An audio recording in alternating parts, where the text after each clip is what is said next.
Seja muito bem-vindo a mais um Estudo Central. Que bom ter você aqui com a gente. Obrigado pela tua companhia, pelo teu carinho. Que Deus possa te abençoar nessa nova semana que se inicia. E eu gostaria de mandar um abraço especial para alguns irmãos que têm deixado recados para a gente. E você também pode deixar, mande sua dúvida, sua pergunta. Um abraço especial ao Mazinho, filho do pastor Osmar, que está aqui hoje com a gente. O Mazinho está em missão na Amazônia. Um abraço, Mazinho. Que bom ter você acompanhando o Estudo Central. Para o Michel Santos, um abraço também, Michel, que Deus possa te abençoar. E ao Sebastião da Silva, da cidade de Parelhas, no Rio Grande do Norte. É isso. É o nosso Estudo Central chegando aos 4 cantos desse Brasil e, por que não, desse mundo. Então eu te convido para que você compartilhe o link, para que você se inscreva no nosso canal, para que você ative o sininho, para que você fique por dentro das nossas programações. E essa programação, que obviamente não pode deixar de representar o estudo que nós temos semanal da Igreja Adventista, e esse trimestre que já está chegando ao fim, né, a penúltima lição, onde nós estamos tratando das 3 mensagens do Apocalipse. E para essa semana, o selo de Deus e a marca da besta, parte 2. E eu gostaria agora de apresentar os nossos convidados de hoje. Primeiro, nosso querido pastor Luiz Gonçalves, que bom tê-lo aqui com a gente mais uma vez, pastor. Muito obrigado, um prazer estar aqui para participar com você e com os nossos amigos desse tema tão importante da Bíblia Sagrada através da lição. Que bom. E também o nosso querido pastor Osmar, figurinha carimbada aqui da nossa igreja, mas sem dúvida que vai contribuir muito para o nosso estudo dessa semana. Ricardo, que prazer estar com você novamente, né? Estamos aqui já alguns estudos centrais. Que bom, Luiz, ter você conosco aqui também. Muito obrigado. Seja muito bem-vindo. Muito obrigado. E você que está aí conosco, hein? Que bom que você continuou, o estudo está chegando já na penúltima lição, estamos terminando mais o estudo. Que Deus nos abençoe poderosamente nas reflexões de hoje. Amém. E para a gente começar de fato o nosso estudo, que tem muita coisa para falar essa semana, vou pedir ao pastor Osmar para fazer uma oração para nós. Vamos orar então. Maravilhoso Deus, muito obrigado por termos esta oportunidade de estudarmos coisas tão importantes que nos ajudarão na tomada de decisão nesta última batalha, nesse último conflito que o mundo está enfrentando. Que o Senhor abra a nossa mente, que esteja presente conosco, que aponte com seu dedo poderoso na palavra o que precisamos marcar para a nossa salvação e que nós possamos ter coragem também para pregar a plenos pulmões tudo isso que temos aprendido. É o que nós pedimos em nome de Jesus. Amém. Amém. Eu vou ler aqui o verso para memorizar dessa semana. Diz assim, em Apocalipse 13:10. Se alguém tiver de ir para o cativeiro irá. Se alguém tiver de ser morto pela espada morto será. Aqui está a perseverança e a fidelidade dos santos. A lição começa falando sobre perseguição. O povo de Deus, ao longo da história, ele foi perseguido mais de uma vez. E a lição traz 2 exemplos, primeiro os valdenses, e também uma outra perseguição no século XVII, que matou mais de 4.000 fiéis. O que essas perseguições representam na vida dos cristãos e por que Deus permite que elas ocorram, pastor? No século XV, seria um século antes da Reforma Protestante, daquela tentativa dos cristãos sinceros de reformar a igreja, havia um homem chamado Pedro Valdo, daí o nome valdense. Os valdenses eram pessoas que descendiam da linhagem ideológica desse homem. Então ele era um comerciante que misturava entre seu comércio, dos seus materiais, porções da Bíblia, né? E essas pessoas davam a vida, e há indícios históricos de que até em seu corpo, debaixo da pele, eles carregassem versículos bíblicos, né? Nós estamos falando de uma época que não havia imprensa, então tudo era copiado, e eles copiavam pequenos fragmentos e compartilhavam isso como os seus maiores tesouros, né? Então, a igreja dominante da época, elas precisavam abafar esse tipo de pregação, a Bíblia era proibida. Então, eles foram perseguidos duramente, muitos morreram, e no século XVII, agora eles foram forçados a receber um exército, sendo destacado para outro lugar, e durante a madrugada, cerca de 4 horas da manhã, um toque, foi dado e ali foram mortos mais de 4.000 fiéis da própria cidade pelo exército que eles estavam abrigando. Então, a lição já começa falando dos esforços que Satanás faria para destruir aqueles que são fiéis a Deus em todos os momentos. Daí a perseguição, né? O que chama atenção também nesse ponto que o pastor está comentando é que você perguntou por que Deus permite essas coisas. Exato. Que acabamos de ouvir. Você sabe que, primeiro, a gente aprende lições com isso que aconteceu, e isso que aconteceu voltará a acontecer no futuro próximo. Mas veja, os valdenses, por exemplo, morreram, mas não abandonaram a fé.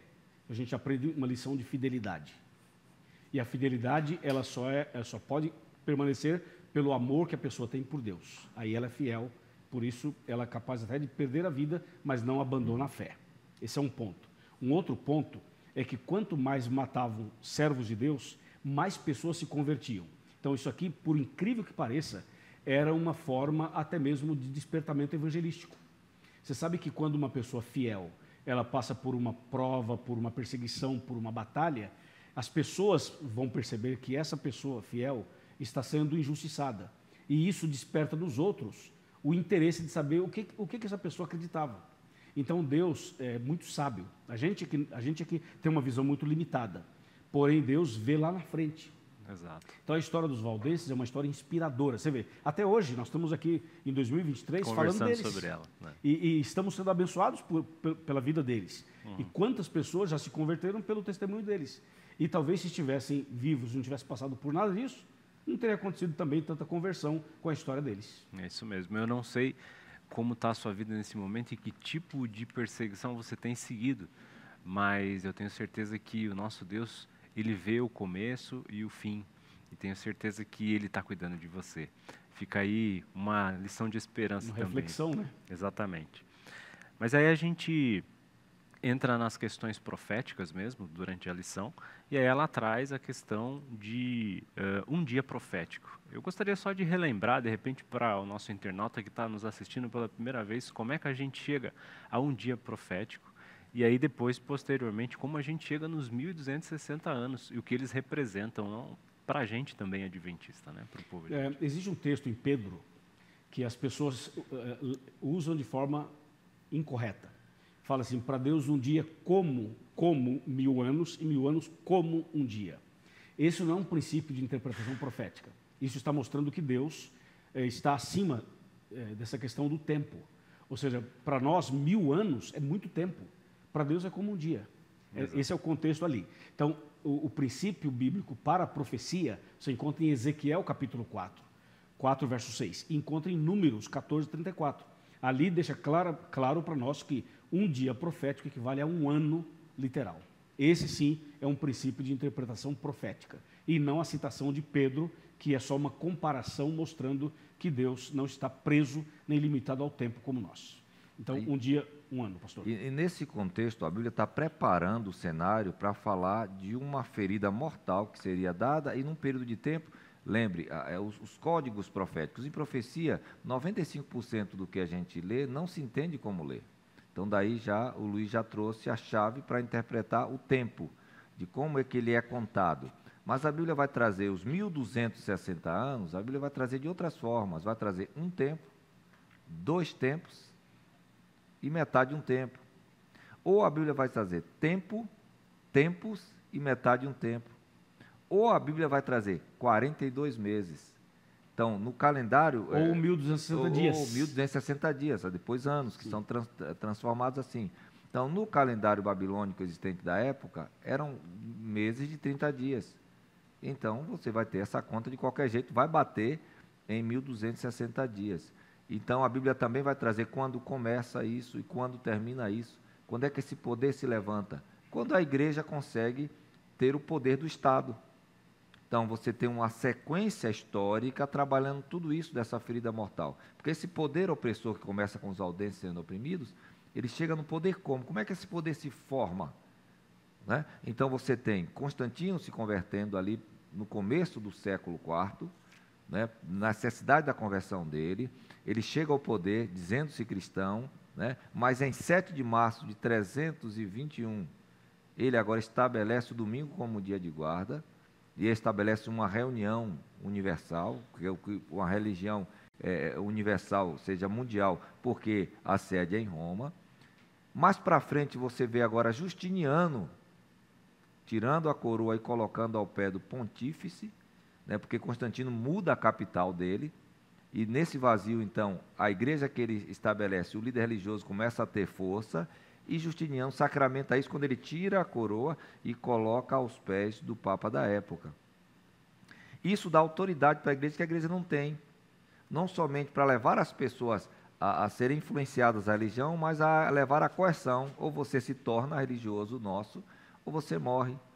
Então, esse poder que começa em 38, ele vai ter uma supremacia de 1260 anos, que vai terminar, Luiz, com 1798. Exatamente. E esse detalhe que o pastor Osmar acaba de comentar, histórico e tal, e citando inclusive esse período que ele acaba de mencionar, eu abri a Bíblia para dar só confirmar o que ele acabou de falar. Veja, Daniel 7,25 fala assim, que o povo de Deus seria dominado por esse poder apóstata que ele está falando, e o texto fala assim, proferirá palavras contra o Altíssimo, magoará o santo do Altíssimo e cuidará em mudar os tempos e a lei, e o povo de Deus santo seria entregue nas mãos desse poder por 1 tempo, 2 tempos e metade de 1 tempo, que são os 3 tempos e meio, os 42 meses, os 1260 anos literais, aplicando a interpretação de ano.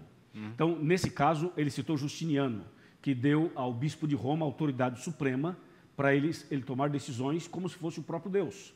Isso foi no ano 538. Aí você aplica 1260 anos a partir de 538 e você vai chegar em 1798, que o pastor acaba de mencionar. E o que houve em 1798, segundo a história? Napoleão Bonaparte, imperador da França, envia o seu general Berthier, que manda prender o pontífice, o Papa Pio VI. Ele é preso, posteriormente ele morre, e esse momento chama-se, é o que Apocalipse 13 menciona, é a ferida mortal. Ali. Porque eles estavam sob o poder, havia a supremacia papal, havia o período da Inquisição, das cruzadas, do domínio, da perseguição. O que fizeram com os valdenses também foi feito com outras pessoas. Aí, em 1798, o golpe ali acaba. Só que o que chama a atenção é que Napoleão Bonaparte não era um seguidor da Bíblia. E o sistema francês era mais para o ateísmo do que para Deus. Então, eles fazem uma coisa sem saber que está cumprindo uma profecia de Daniel 7, Daniel 8, Apocalipse 13 e Apocalipse 12. É curioso isso, né, pastor? Porque daí cumpre ali 1798. É o que diz o nosso tema aqui, a ferida mortal. Foi ali, 1798. Isso também é uma prova de que as profecias que Deus promete realmente se cumprem. Porque a gente pode olhar para a história e ver esse cumprimento. E a gente pode olhar para frente e ter certeza que Deus, as profecias que Ele deixou para nós, com certeza vão se cumprir no futuro também, né? A perseguição do povo de Deus vai aparentemente acabar por esse poder, porque ele vai ser ferido mortal. Mas o que é que vai ser introduzido? A Europa está cansada da religião, porque a religião está dominando a ciência, e você tem aí descobertas que vão sendo feitas, mitos que a igreja colocou, a ciência vai quebrando isso, mas só que o que é que Napoleão traz, como o Luiz comentou? Ele tira a religião, em Notre Dame você tira as imagens, tira tudo e coloca uma prostituta em cima do altar. E ele assume, então, que agora a religião é banida e você entra com a razão agora. Então, isso é uma ferida que começa um processo de apostasia da igreja. A igreja está em descrédito, você tem já o surgimento da América, que são os fugitivos da Europa perseguidos pela igreja, e aí você vai ter a Estátua da Liberdade ali, em Manhattan, que é o símbolo de um povo que quer ser libertado. Mas o que é que vem com isso aí? Então, você tem uma apostasia, né, que seria o que a lição vai trabalhar, que é o afastamento da verdade. Né? Parece que a trégua veio, não. Só as armas que mudaram no conflito. Satanás vai deixar de perseguir de uma forma física, mas ele vai trabalhar agora na questão ideológica. Essa interrupção de Deus, essa intervenção de Deus durante a perseguição, ocorre no meio do período dos 1260 anos, em 1517. Com Lutero. que o pastor citou. E aí vem, então, os europeus, eles vêm do Mayflower para os Estados Unidos, e aí chega na praia ali, e ali, então, é o que o pastor acaba de comentar, nascem os Estados Unidos, né? E chegam ali em 1620, e ali começa, então, esse movimento protestante e tal, a gente vai continuar agora. E aí a lição fala sobre uma entidade que é representada pelo chifre pequeno de Daniel 7, pela besta do Apocalipse de 13:14 e o homem da iniquidade citado em 2 Tessalonicenses. Que poder é esse, né? E o que ele representa e o que ele vai colocar como apostasia de fato na crença cristã? A Bíblia apresenta um evangelho radical, fidelidade extrema. Jesus disse assim, já Jesus dizendo no Novo Testamento, que o evangelho é renúncia. Aquele que quiser vir após mim, negue-se a si mesmo, as suas convicções, o achismo e etc., e tome uma posse. Então, a profecia descreve o aparecimento de um sistema religioso que faz concessões. Nos meus estudos bíblicos, quando estou estudando com pessoas que querem crescer no conhecimento da palavra, que já conhecem alguma coisa, eu sempre digo, a Bíblia é um peixe que se engole com espinha e tudo. Eu não posso ficar dizendo, não, isso aqui eu não gostei, isso aqui eu não. É um peixe que se engole com espinha e tudo. Mas esse poder apóstata, ele vem trazendo uma religião adaptável, que hoje está muito em voga isso, né? De eu procurar um lugar onde eu me encaixe. É uma coisa antropocêntrica, o homem está no meio. Então, o grande perigo desse homem da apostasia é que ele traz uma religião que é mais palatável no sentido relacional. Então, eu posso usar isso, eu posso fazer isso. Não, a Bíblia diz isso, mas agora essa é a nova visão é essa. Então, ele consegue misturar a verdade naquilo que é imutável. A lei de Deus é imutável. Eu não posso mexer na lei de Deus. Não podia, mas agora pode. Nós temos autoridade para mudar os tempos e a lei, como diz o livro de Daniel, né?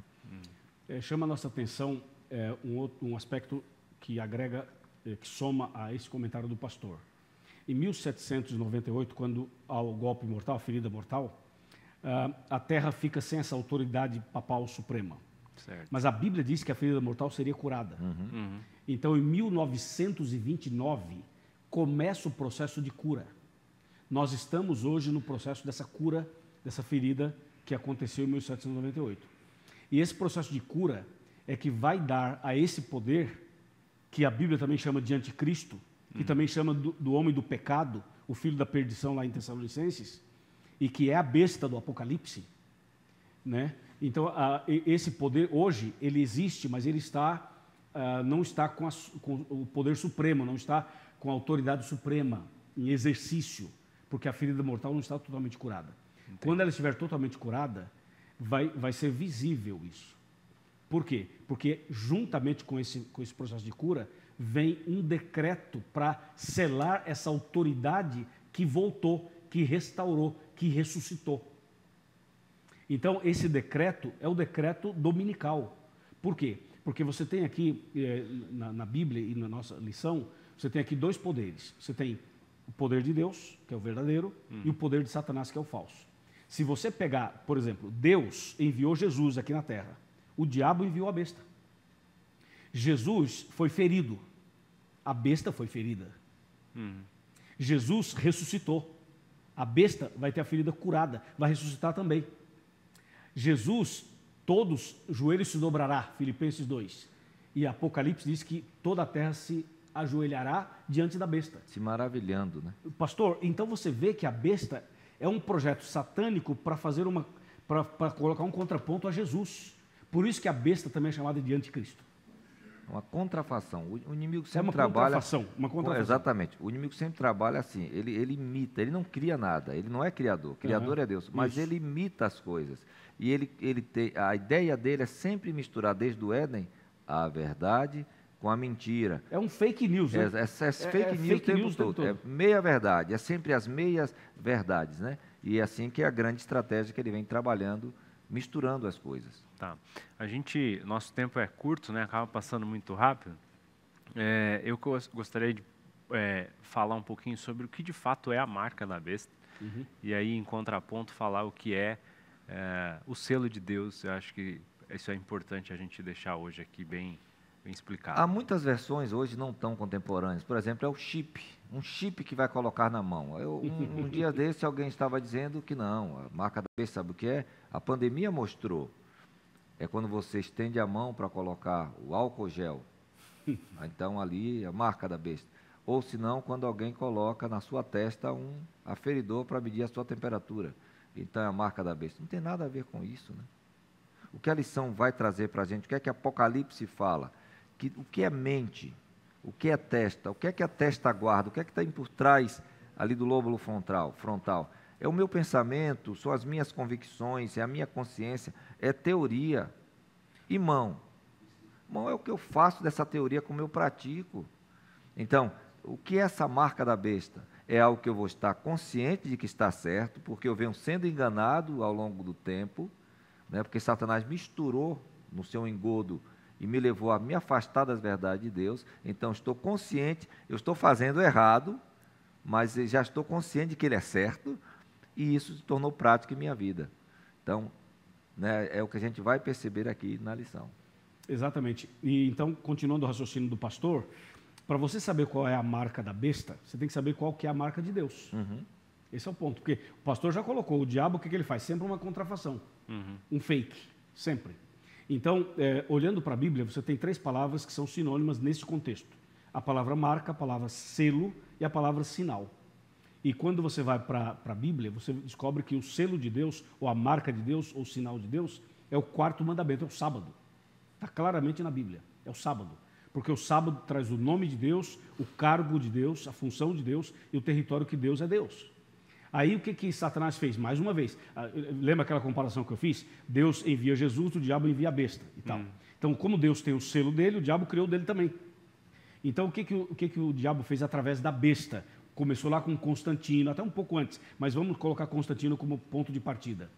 Eles começam então agora a mudar o dia do Senhor. E lembra que o dia do Senhor é o sábado, que é o selo de Deus, que é a marca de Deus. De Gênesis a Apocalipse. De Gênesis a Apocalipse. Então, exatamente, então você pegou essa base, você percebe o seguinte, o que a besta fez? A besta falou assim, não, o dia do Senhor, o dia sagrado, não é mais o 7º dia, é o 1º dia da semana. Então eles colocaram a carga, pegaram a ideia do sábado bíblico e colocaram no 1º dia da semana. Porque Jesus ressuscitou no domingo. Então esse é um argumento. Diz assim, Jesus ressuscitou no domingo, então o domingo agora é o dia do Senhor. Mas glorioso dia do Senhor. Mas veja, esse argumento da ressurreição veio depois. Porque no começo, a inspiração foi pegar o dia do sol. Exatamente. E dedicar agora como se fosse o dia do Senhor. Foi uma estratégia de Constantino, inclusive, para ter o apoio político dos cristãos, porque os cristãos estavam sendo perseguidos. Então, Constantino, ele era um político, aliás, os políticos são inteligentes, né? Então, ele soube acabar com a perseguição, ganhou os cristãos, ganhou o voto dos cristãos, os cristãos, que esse camarada é maravilhoso. E na época de Constantino, a população de Roma era 1 milhão de habitantes. 600 mil eram cristãos. Eram cristãos, primeiro turno. Exatamente, então foi o que ele fez. Eu sonhei com a bandeira de Cristo, então vou me converter. Ele se converte. E sonhou com a cruz, e aí passa a cruz para o corpo, e aí surge o sinal da cruz. Então ele tornou-se um ícone ali para aquelas pessoas. E aí, como agora eu vou agregar essa igreja de pagãos que adoram imagens e de cristãos que não adoram imagens? Vamos fazer mais de Pedro, de Paulo, e aí começa. De João, aí vai misturando. De Maria, de aí vai José, misturando. E aí mistura, e aí faz um decreto dizendo que o 1º dia da semana é o dia que deveria ser reverenciado e adorado. Porque os pagãos adoravam o domingo. O sol. No que até hoje é Sunday. Até hoje é Sunday. E você e o cristão não adoravam o sol. Então, guardava o sábado. Aí que está o detalhe. Então, começa aí essa contrafação, essa agressão ao 4º mandamento. É como se, vamos usar um termo antigo, quando usava cheque. Ou pode ser um documento hoje que você assina também. É uma falsificação da assinatura, porque o sábado é a assinatura de Deus na criação. O diabo veio e falou assim, não, vamos fazer uma outra assinatura aqui. Entendeu? Então, o diabo coloca ali, através da besta, um outro dia no lugar do dia do Senhor. E o dia do Senhor é o selo de Deus, é a marca de Deus, é o sinal de Deus. Então, a guarda do domingo tornou-se o selo, a marca da autoridade papal, dizendo, nós temos autoridade divina para mudar. E isso tem documentos históricos, eu estou com a lição aberta aqui, tem documentos históricos dizendo que o sistema religioso tem autoridade para fazer isso. Então, a marca de Deus é o sábado. A marca da besta é a contrafação do sábado, é a guarda do domingo. Por isso que entra, então, testa e mão. Eu preciso estar consciente de qual pensamento eu vou seguir, se de Deus ou dos homens que mudaram essas leis por motivos políticos. E aí a gente vai vivendo hoje está chegando um momento que eu tenho que pensar correto e praticar correto. Porque também, se eu for o cristão que vou receber o selo de Deus, só na testa não resolve também. Porque se eu sou aquele 007, eu sou um agente de Deus infiltrado, estou na sociedade, mas não, eu não falo de sábado, não promovo isso, porque eu posso ser perseguido. Então, eu sou um agente filtrado. De que vale um agente filtrado? Se eu não testemunho, não, sábado é o selo de Deus. E outra coisa importante, como o diabo quer trabalhar com o domingo, ele quer tirar o trono do Deus Criador. Porque se você não guarda o sábado, você começa a promover o quê? Não existe uma criação de 7 dias literais. Aí não aparece existe um criador. outro princípio, né? Aí você é um evolucionista. Evolução. Então não precisamos de Deus. Aí voltamos para Babel, que é aquela torre da fuga e que depois vai se tornar a cidade independente de Babilônia, a grande meretriz. Onde é que eu estou? Eu tenho que me posicionar. Então, quando eu guardo o sábado, eu estou proclamando que Deus é o Criador de todas as coisas. Só um minutinho, desculpa Claro, te imagina. interromper. Imagina. Eu queria ler uma frase aqui que fala assim, ó, a Igreja de Roma afirma que o domingo é a marca de sua autoridade eclesiástica. Claro que a Igreja Católica afirma que a mudança foi ato dela. Veja, está claro isso. E o ato é uma marca do seu poder e autoridade eclesiástica em questões religiosas. E aqui está a fonte desse documento. Então, num futuro próximo, numa crise internacional, o mundo enfrentará uma transformação política, social, religiosa e moral radical, em que a observância do domingo será imposta e em seguida se tornará a marca da besta. Percebe? A ferida será curada de fato? Será imposto um novo mandamento, que na verdade já existe? É nesse inclusive. momento que eu acabei de ler que a ferida estará curada, porque aí vai voltar a perseguir o povo de Deus. E aí volta a perseguição, que é onde a gente começou a lição. Isso E aí o povo de Deus se destacará justamente por ter o selo de Deus e guardar o sábado.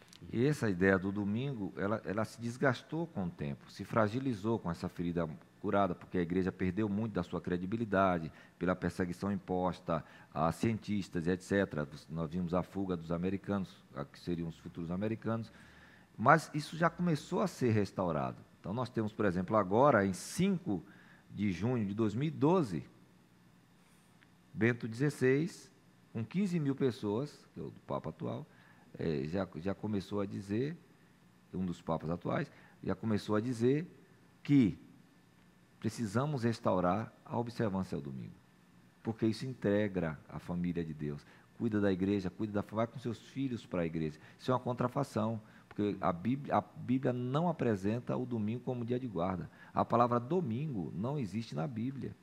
O único dia que tem nome na Bíblia é o sábado. Os outros são primeiro, segundo, terceiro, ou o dia da preparação, quando chega no sexto. Então, o sábado é uma pedra de toque. O sábado é um teste entre aqueles que adoram o Deus Criador e aqueles que recebem conscientemente e praticamente a marca da besta. Muito bem, que lição maravilhosa, né? Quantos ensinos e quantas revelações.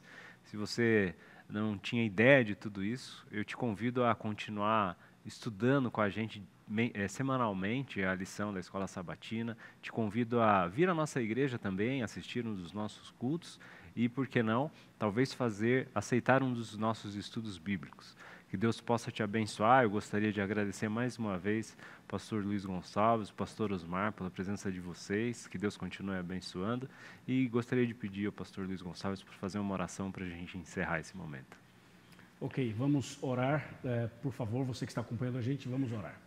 Querido Pai Celestial, muito obrigado por esse momento tão precioso em que recapitulamos um tema bíblico muito profundo e para outros é a primeira vez, está ouvindo isso pela primeira vez, mas que todos nós possamos aprender mais de Jesus, mais da Tua Palavra e que cada um seja firme na fé, fiel ao Senhor e que naquele dia, quando Jesus voltar, estejamos todos preparados para a vida eterna. Amém. Dá-nos o Teu selo. Queremos o Teu selo, Senhor, a Tua marca. Não queremos a marca da besta jamais. Por isso nos entregamos em tuas mãos, em nome de Jesus. Amém. Amém. Não se esqueça de inscrever no nosso canal e te vejo no próximo sábado. Um abraço.